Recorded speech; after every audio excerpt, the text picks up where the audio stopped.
ay yan ay isang halimbawa na naman ng bias ng NBI na ito ay nasa ilalim ng Department of Justice. Nababoy na po talaga lahat ng ating institusyon.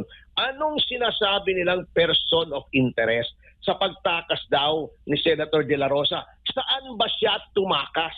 Wala naman po siyang waran. Again, bumalik lamang po tayo sa prinsipyong alam po ng kahit sinong first-year law student na walang taong pwedeng arestuhin unless may warrant na in-issue ang isang hukuman dito sa Pilipinas. Yun lang po.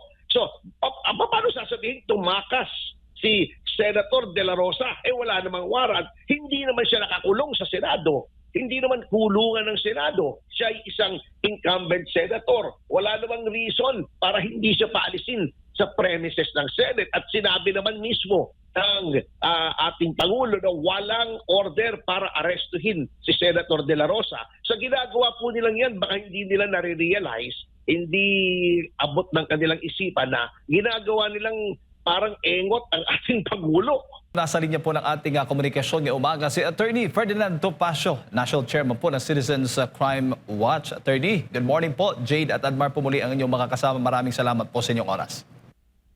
Maraming salamat din. Magandang umaga, Sir Jade, Sir Admar. Mabuhay po kayo at lahat ng ugat sa inyong katawan.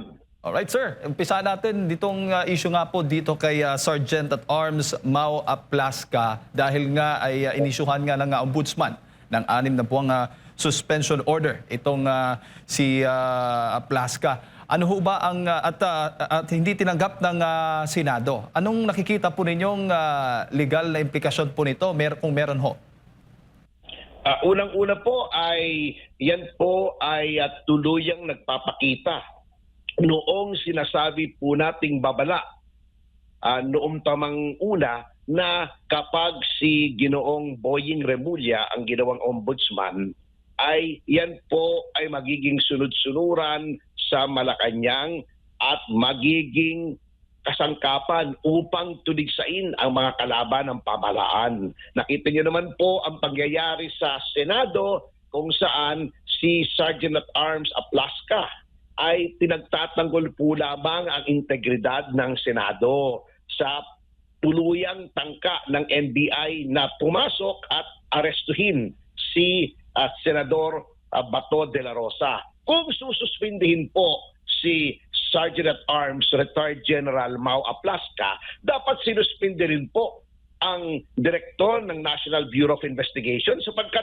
kung hindi po sila sumalakay sa Senado at tangkang arestuhin si Senator De La Rosa, wala naman pong basihan sa batas ng Pilipinas ay hindi po sana magkakagulo at hindi na po kailangan magkaputukan dun sa Senado. So kung patas ang ombudsman, pareho po yung sususpindihin at parehong iimbestigahan. Ngunit bakit isang panig lamang? May kapangyarihan ho ba yung ombudsman sa ilalim po ng ating batas, attorney, dito kay Sergeant at Arms Mau Aplasca? At dalawa po ang pananaw ng mga dalubhasa sa batas dyan.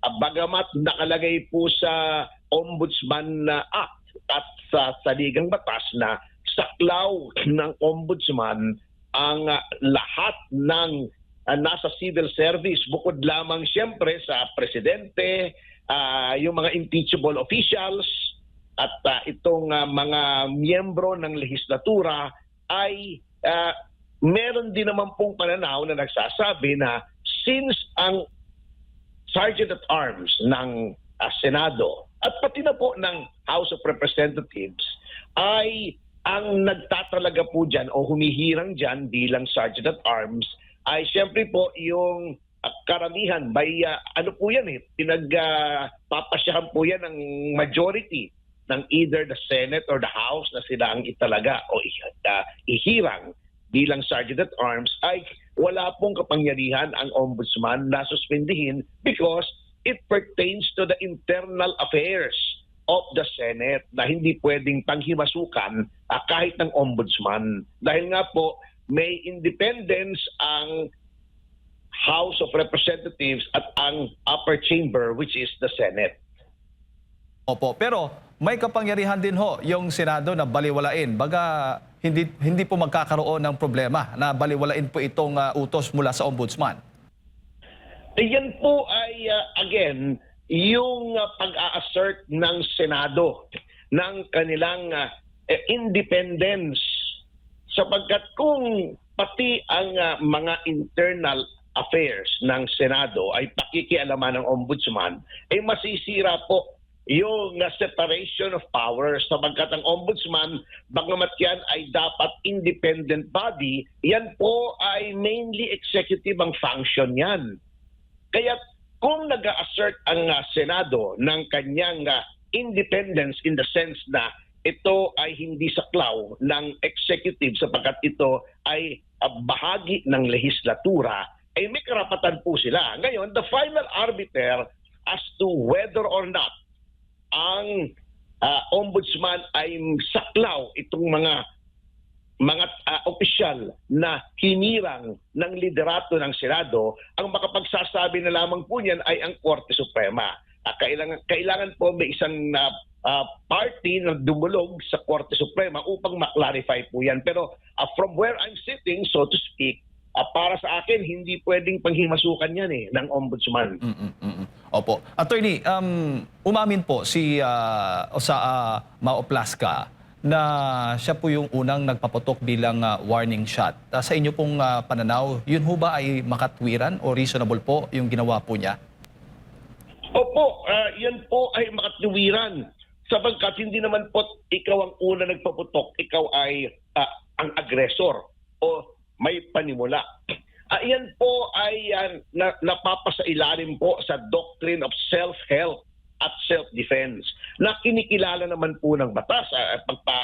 Halimbawa po natin, ako'y nasa bahay, sarili kong pamamahay, at meron akong legal na firearm, at may nakita akong mga armadong taong at tangkang pumasok sa aking bakuran, at makatuwiran po na mag-fire ako ng warning shot. Alam niyo po, kaya nga po sa ilalim ng batas ay autorisado ang Sergeant at Arms at ang kanyang mga tauhan na gumamit ng firearm, at kaya nga po sila ini-issue ng firearm. Nakita naman po natin may mga equipment po sila bukod sa firearm, ay mga bulletproof vest.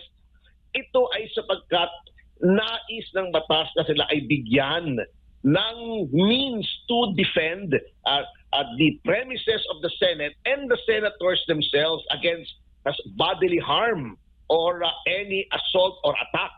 So, tama lamang po yun. Hindi porket siya yung una nagpaputok, siya na yung may pasimuno. Kasi, bakit naman sumugod kasi yung NBI doon? O anong base? Pumasok pa sila, nakipag-coordinate pa sila kay dating Senate President Soto, pagkatapos at nakipaghabulan sila sa isang senador na gagampanan ng kanyang tungkulin, and under what authority? Warrant ng ICC na hindi naman po pwedeng ipatupad dito sa Pilipinas. So, tama lang po yun. Opo. Pero anong masasabi po ninyo na sinasabi ng NBI mismo o pinabubulaanan po nila, itinatanggi po nila yung mga nagsasabing yung driver na nahuli ay taga-NBI at yung pag-drill doon sa loob ng may GSIS ay paraan para masara yung mismong daanan na yon. At ngayon bago lang may ulat yung SPD o yung Southern Police District na nagpositibo nga sa gunpowder. Yung isa po sa mga umano'y NBI driver. Ano sa tingin po ninyo itong ginagawa? Ang sabi pa nga ng taga-NBI, kung allowed humawak ng baril yung driver, yun po kasi yung nakita na naglalakad, pinahawak. So mga ganito pong mga paliwanag, pahayag mula po sa NBI at attorney patungkol nga sa nangyaring putukan o barilan nga sa Senado kamakailan. Yan po ang sinasabi nila na ikwento mo sa pagong. Sapagkat alam nyo, ang gulo-gulo po ng istorya ng ating pamahalaan at kontra-kontra po. Unang-una, di ba sinasabi nila wala daw NBI dun sa premises. Pagkatapos aaminin nila may NBI doon sa GSIS.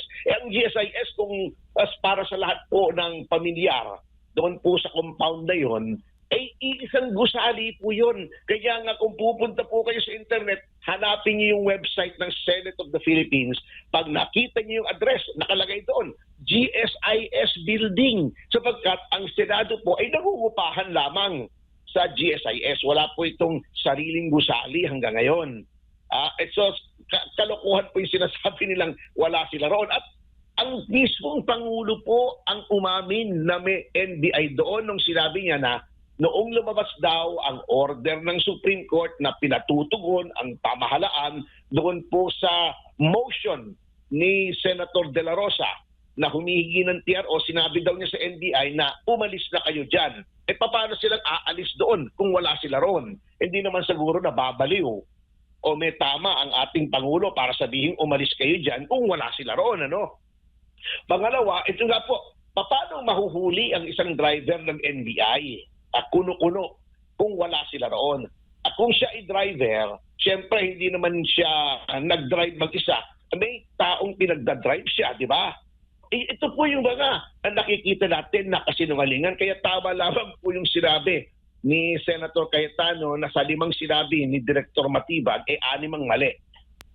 Opo.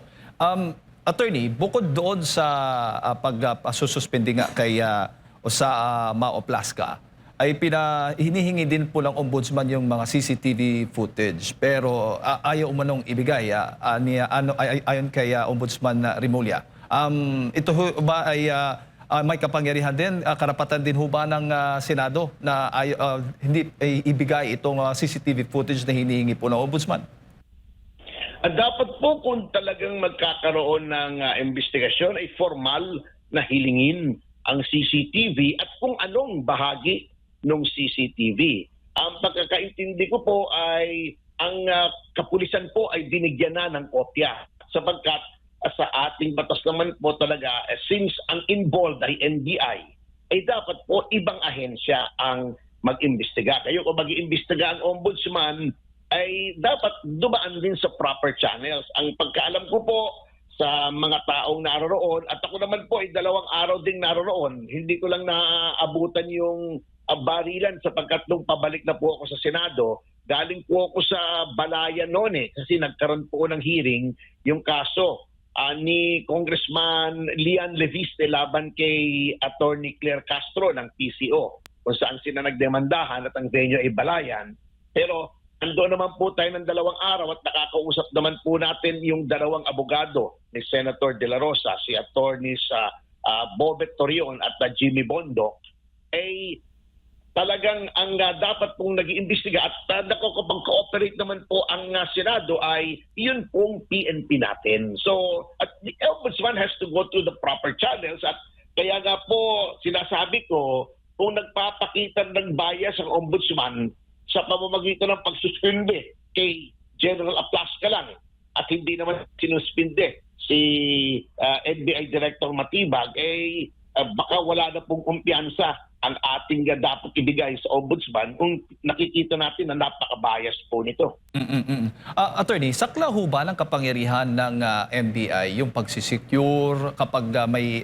Kasi kung nabalitaan, kamakailan nga ay naglabas po ng sulat itong GSIS na kung saan ay talagang formal na inimbitahan o nag-request po sila sa NBI na mag-secure po doon sa premises ng GSIS building, malapit po yan sa Senado, para sa gitna nga po nitong gulo dyan sa Senado, Attorney.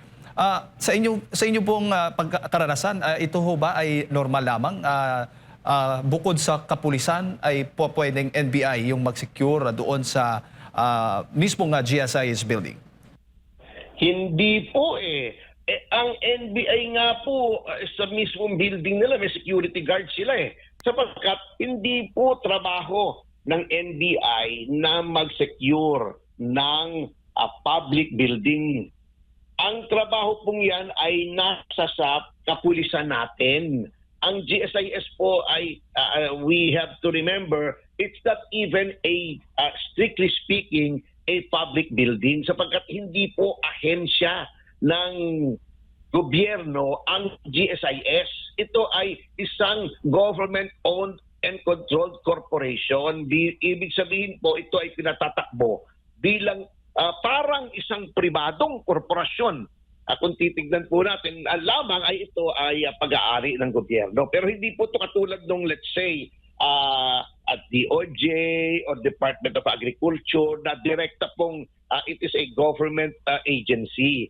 So ang role po ng pag-secure ng mga yan ay nasa PNP po. Or kung talagang masela, halimbawa may mga acts of terrorism ay ang Armed Forces of the Philippines. As the name implies, National Bureau of Investigation, nag-iimbestiga po yan ng mga krimen. Separate from the police in certain cases. So ako'y nagtataka kung bakit NBI. Para sa akin, halatang halata naman palusot po itong letter na ito Alam niyo po yung mga ginagawang ito ng gobyerno na paiba-iba, iba-ibang sinasabi ng kung sino at yung mga palusot, yung mga istoryang mahirap paniwalaan, baka hindi nila alam lalong nasisira yung trust rating ng gobyerno sa mata ng ating mga kababayan. So ibig sabihin, attorney, parang duda po kayo sa pahayag na ito ng GSIS. May sabwatan, kasi yun yung mga lumalabas na mga issue ngayon, may sabwatan at ang GSIS at ang NBI, laban po dito sa mga pahayag po ng Senado. Yun nga po alam niyo po, ako'y nalulungkot, Sir Jade, Sir Admar, sa ginagawa ng kasulukuyang pamahalaan, sabagkat yung mga institusyon na dati pinaniniwalaan ng ating mga kababayan at mataas ang tingin nila ay unti-unti nang nasisira tulad ng NBI. Akalain mo ba namang sumugod ka sa Senado na hindi po kailanman nangyari ito? Pagkatapos, i-justify nila na hindi daw baguan ng mga wanted ang Senado. Unang-una, hindi po wanted si Senator Bato de la Rosa. Yung ICC warrant na yan ay wala pong direktang pwedeng ipatupad dito sa Pilipinas na hindi dadaan sa ating mga hukuman. Kung natatandaan po natin, nung aarestuhin po si Senador Trillanes, 3 linggo po siyang nandyan sa loob ng Senado at wala naman po nagtangkang pumasok at makipaghabulan kay Senator Trillanes. Noong pong aarestuhin si noon ay Senador Laila de Lima, ay nandoon po siya sa Senado for 2 days, humingi po siya ng palugit na 2 araw bago siya ay arestuhin at pinagbigyan naman po yun. Walang pumasok sa loob ng Senado ng mga pulis o NBI until siya ay handa na sumama at tinurn over na po siya ng Senate President sa ating mga may kapangyarihan. Eto, walang warrant from the local courts yet. Nakipagsabwatan sa Senate President para pasukin at habulin pa at tangkang dalhin si Senator Bato para obvious naman, para hindi mapalitan ang liderato ng Senado. Sapagkat gusto ng ating pamahalaan na pagdating ng articles of impeachment laban kay Vice President Sara Duterte, ang liderato ng Senado ay hawak nila, kakampi nila at biased, prejudiced in favor of the government na nais tanggalin sa pwesto si Vice President Sara Duterte. At dahil nga sa gulo dyan sa Senado, attorney, may panawagan po si Senate President Alan Peter Cayetano na sa halip na si Mau Aplaska ang suspindihin. Itong si NBI Director Melvin Matibag ang dapat suspindihin. Pero ang sabi ng DOJ, tutol po ang DOJ po dito at wala po silang nakikitang rason para po isyuhan po siya ng suspension order itong si Matibag. Siyempre po, kakampi nila yan Alam nyo, ako nagtataka na dyan. Yun nga ang sinasabi ko na sinisira po natin ang lahat ng institusyon. Sinisira ng pamahalaan. Akalain nyo ba naman, kaya nga po ang PDP laban, kung saan ako po ay Deputy National Spokesman, ay ipinadala pong liham ngayon kay Secretary Vida na sinasabi namin na dapat ay bawiin niya yung sinabi niya na kapag daw tinangka ni Senator De La Rosa na umalis sa bansa, ay aarestuhin siya. At kine-question po namin, under what basis na aarestuhin mo? Sinabi na roon sa kasong Arroyo versus Secretary of Justice na ang Secretary of Justice ay walang karapatan na mag-issue ng hold departure order kahit kaninong tao, ang mga hukuman po lamang. wala naman pong aresto.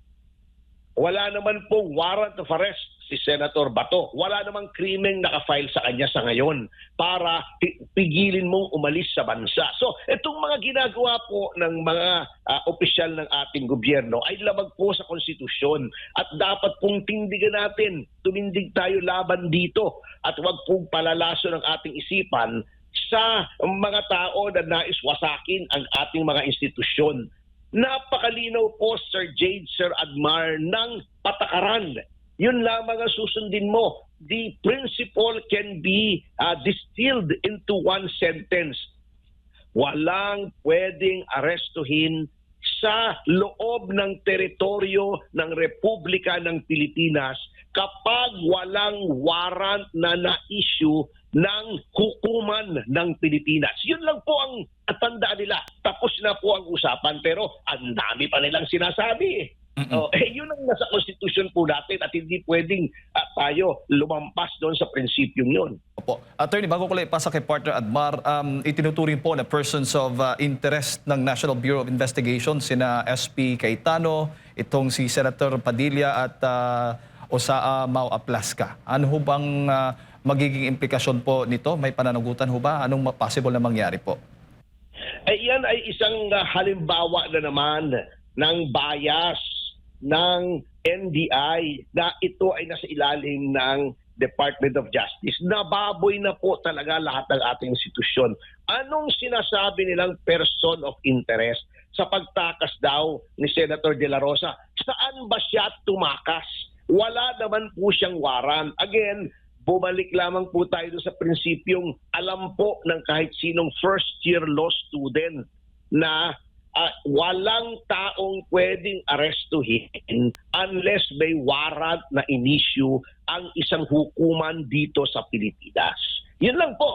So, paano sasabihin tumakas si Senator De La Rosa? Wala namang warrant. Hindi naman siya nakakulong sa Senado. Hindi naman kulungan ng Senado. Siya ay isang incumbent senator. Wala namang reason para hindi siya paalisin sa premises ng Senate. At sinabi naman mismo ng ating Pangulo na walang order para arestuhin si Senator De La Rosa. Sa ginagawa po nilang yan, baka hindi nila nare-realize, hindi abot ng kanilang isipan na ginagawa nilang parang engot ang ating Pangulo.